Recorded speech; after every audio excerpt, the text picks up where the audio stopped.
അത് വളരെ നിർഭാഗ്യകരമായ സംഭവമാണ്.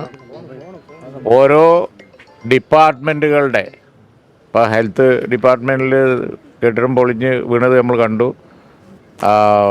നിലമ്പൂരിൽ ഇതേപോലെ വൈദ്യുതി ലൈൻ പൊട്ടി വീണ് അവിടെ അപകടം കണ്ടു. അത് ഷോക്കേറ്റ് മരിച്ചു. ഇതിപ്പോൾ ഇവിടെ നമ്മൾ കാണുന്നത് ഓരോ ഡിപ്പാർട്ട്മെൻറ്റുകളുടെയും അനാസ്ഥയാണ്. അനാസ്ഥ അതിൻ്റെ മൂർധന്യാവസ്ഥയിൽ എത്തിയിരിക്കുകയാണ്. വൈദ്യുതി വകുപ്പിൻ്റെ ഒരു ലൈൻ ഇത്ര താഴ്ന്ന് വിദ്യാലയത്തിൻ്റെ മുകളിലൂടെ പോകുന്നുണ്ട് എന്നുള്ളത് ആ ഡിപ്പാർട്ട്മെൻറ്റ് കണ്ടില്ല എന്ന് പറഞ്ഞാൽ ഇതൊക്കെ വല്ലാത്ത അനാസ്ഥയാണ്. കേരളത്തിൽ ഒരിക്കലും തന്നെ കണ്ടിട്ടില്ലാത്ത അനാസ്ഥയാണ് ഇപ്പോൾ ഓരോ വകുപ്പിലും കാണുന്നത്.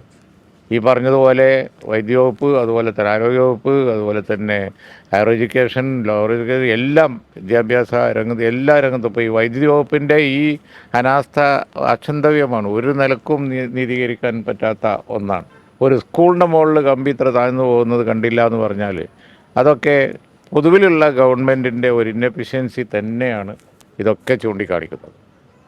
അതുപോലെ തന്നെ ഈ വാർഡ് വിഭജനവുമായി ബന്ധപ്പെട്ട കോൺഗ്രസിന്റെ നിയമ നടപടിയുമായിട്ട് മുന്നോട്ട് പോവുകയാണ്. സാധ്യത കണ്ടുകൊണ്ടാണ് അപ്പോൾ നിയമ നടപടിയായിട്ട് മുന്നോട്ട് പോകുന്നത്.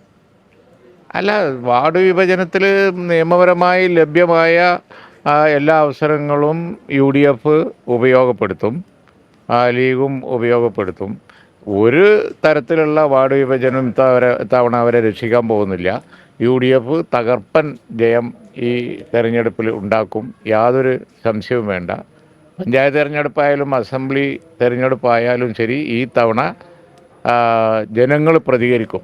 ഭരണവിരുദ്ധ വികാരം വളരെ ശക്തമായി നിൽക്കുന്ന സ്റ്റേറ്റിൽ അതിനെതിരായി പ്രതികരണം ഉണ്ടാവും. കാരണം ഈ പറഞ്ഞതുപോലെ എല്ലാ ഡിപ്പാർട്ട്മെൻറ്റും നിശ്ചലായിരിക്കുകയാണ്. ഇതിപ്പോൾ ഇന്നെഫിഷ്യൻസി, ഇന്നത്തെ അപകടം നമ്മൾ കണ്ടു.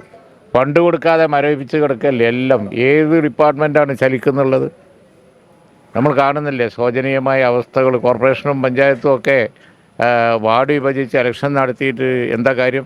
ഫണ്ട് കൊടുക്കുന്നേ ഇല്ല. UDF ഗവൺമെൻറ് വന്നു കഴിഞ്ഞിട്ടുണ്ടെങ്കിൽ അതിന് വ്യത്യാസം ഉണ്ടാവും. ഫണ്ട് കൊടുക്കാൻ ഞങ്ങൾ ഫണ്ട് ഉണ്ടാക്കാനും അത് ചെലവഴിക്കാനും UDFന് കഴിയുമെന്ന് കഴിഞ്ഞ കാലങ്ങളിൽ തെളിയിച്ചിട്ടുണ്ട്. ഇവിടെ LDF ഗവൺമെൻറ്റിന് ഫണ്ട് ഉണ്ടാക്കാനും കഴിയുന്നില്ല, കൊടുക്കാനും കഴിയുന്നില്ല. പിന്നെന്ത് ഭരണം? ഫണ്ടിൻ്റെ അപര്യാപ്തത മൂലം പൊതുവിൽ ഭരണം സ്തംഭിച്ചിരിക്കുകയാണ്. അതാണ് കേരളത്തിലെ സ്ഥിതി. മന്ത്രി പിന്നോട്ടില്ല എന്ന് പറയുമ്പോൾ പോലും കാൺപൂർ AP അബൂബക്കർ മുസ്ലിയാരെ സന്ദർശിച്ച് MP ഗോവിന്ദൻ ചില കാര്യങ്ങളൊക്കെ സംസാരിച്ചു എന്നാണ്. അപ്പോൾ സർക്കാർ ചർച്ച നടത്തി പരിഹരിക്കേണ്ട വിഷയമാണ് അത് എന്ന് മുസ്ലിം നേരത്തെ പറഞ്ഞിട്ടുണ്ട്.